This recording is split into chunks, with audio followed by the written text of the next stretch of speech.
Hello అందరికీ welcome to Madhu graceful bytes.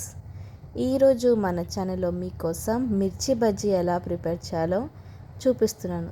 కానీ ఇది మనము రెగ్యులర్ స్టైల్లో రొటీన్గా చేసేలా కాకుండా ఈరోజు నేను కొద్దిగా డిఫరెంట్గా ప్రిపేర్ చేస్తున్నాను.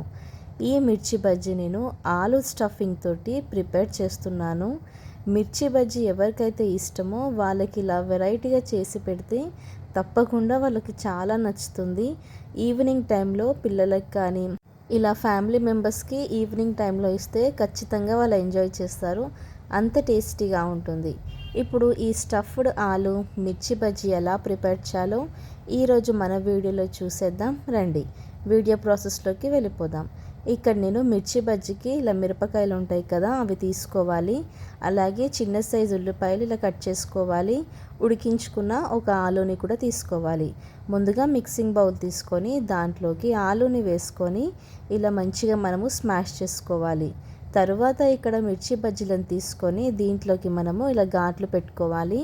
వీడియోలో చూపిస్తున్న విధంగా ఇలా మధ్యలో ఘాటు పెట్టేసుకొని ఇలా మనము కొద్దిగా ఓపెన్ చేసుకొని పెట్టుకోవాలి. ఇప్పుడు దీంట్లోనే మనము ఆలు స్టఫింగ్ అనేది పెట్టాలి. ఈ విధంగా అన్ని మిర్చీలని కూడా చేసుకోవాలి. ఇప్పుడు మనము స్మాష్ చేసి పెట్టుకున్న ఆలూకి ఇప్పుడు దీంట్లో మనము కట్ చేసి పెట్టుకున్న ఉల్లిపాయలు వేసుకోవాలి. అలాగే రుచికి సరిపడంత ఉప్పుని కూడా వేసుకోవాలి. తరువాత దీంట్లోకి మనము కొద్దిగా కారంని కూడా యాడ్ చేసుకోవాలి. ఈ విధంగా ఉప్పు, కారం అలాగే ఉల్లిపాయలు వేసుకొని కొద్దిగా జీలకర్రని కూడా వేసుకోవాలి. ఇలా వీటిని వేసుకొని ఒకసారి మనము బాగా మిక్స్ చేసుకోవాలి. ఇలా కారం అంతా కూడా ఈ ఆలూకి చక్కగా పట్టేసుకోవాలి. ఈ విధంగా మనము ప్రిపేర్ చేసుకొని ఈ స్టఫింగ్ని మనము పక్కకు పెట్టేసుకోవాలి. ఇది సింపుల్గానే ప్రిపేర్ చేసుకోవాలి. దీంట్లో ఎక్కువగా ఎలాంటి మసాలా కూడా అవసరం లేదు. ఇప్పుడు ఈ స్టఫింగ్ని మనము ఇంతకుముందు కట్ చేసి పెట్టుకున్న మిర్చీలు ఉన్నాయి కదా, దాంట్లోకి మనము ఇలా పెట్టేసుకోవాలి. ఇలా మనము ఘాట్లు పెట్టేసుకున్న మిర్చిలోకి ఇలా స్టఫింగ్ అంతా కూడా చక్కగా పెట్టేసుకోవాలి. వీడియోలో చూపిస్తున్న విధంగా మిర్చి బజ్జీలన్నిటికి కూడా ఈ విధంగా ఆలు స్టఫింగ్ అనేది పెట్టేసేయాలి. ఇలా స్టఫింగ్ అంతా పెట్టేసుకొని ఈ మిర్చి బజ్జీలని మనము పక్కకు పెట్టేసుకోవాలి. ఇలా మనము స్టఫింగ్ చేయడం వలన మిర్చి బజ్జీ అనేది చాలా టేస్టీగా ఉంటుందండి. రెగ్యులర్ టేస్ట్ కాకుండా చాలా బాగుంటుంది.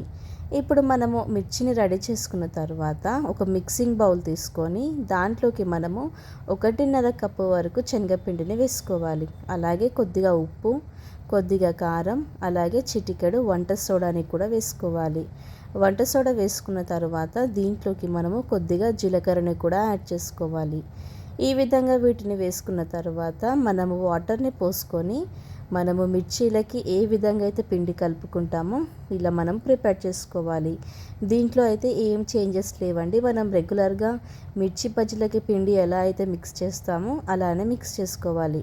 కన్సిస్టెన్సీ అనేది వీడియోలో చూపిస్తున్న విధంగా ఉండాలి. ఎక్కువ పల్చగా కాకుండా మరీ ఎక్కువ గట్టిగా కాకుండా దోశ బ్యాటర్ లాగా ఉంటే సరిపోతుంది. తర్వాత మనం డీప్ ఫ్రైకి ఆయిల్ని కూడా పెట్టేసుకోవాలి. ఇక్కడ నేను మిర్చి బజ్జీ మంచిగా మన కోటింగ్ అవ్వడానికి ఇలా గ్లాస్లో పెట్టుకొని ఈ పిండిలోకి మన మిర్చిని ఇలా ముంచుకోవాలి. ఇలా మనం డిప్ చేసుకున్న తర్వాత ఇలా వేడి వేడి నూనెలోకి వేసేసుకోవాలి. ఈ విధంగా అన్ని మిర్చి బజ్జీలని కూడా చేసుకోవాలి. ఇలా చేయటం వలన పిండి అనేది మిర్చిలకి చక్కగా పట్టుకుంటుంది. ఇలా మనం మంచి కలర్ వచ్చేంత వరకు మీడియం ఫ్లేమ్ పెట్టుకొని బాగా ఫ్రై చేసుకోవాలి. ఇలా మంచి గోల్డెన్ కలర్లోకి వచ్చాక వీటిని మనము వేడివేడిగా సర్వ్ చేసుకుంటే ఎంతో టేస్టీ అయిన ఆలు స్టఫ్డ్ మిర్చి బజ్జీ రెడీ అయిపోయింది. చూసారు కదా, చాలా సింపుల్గా మంచి కలర్ వచ్చేంత వరకు ఇలా ఫ్రై చేసుకుంటే ఎంత టెంప్టింగ్గా కనిపిస్తున్నాయో కదా. ఇలా ప్రాసెస్ కూడా చాలా ఈజీగా ఉంటుంది. రొటీన్గా మిర్చి బజ్జీ కాకుండా ఈసారి మీరు ఇలా ఆలు స్టఫ్డ్తో చెయ్యండి, చాలా బాగుంటుంది. ఇది మనకి మిర్చి బజ్జీ లవర్స్కి అయితే చాలా చాలా నచ్చుతుంది. మీరు కూడా మీ ఇంట్లో తప్పకుండా ఈ ఆలు స్టఫ్డ్ మిర్చి బజ్జీని ట్రై చేయండి.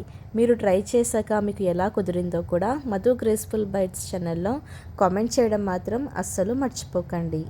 మీకు ఈ వీడియో నచ్చితే మీ ఫ్రెండ్స్ అండ్ ఫ్యామిలీ మెంబర్స్కి షేర్ చేయండి. Thank you for watching.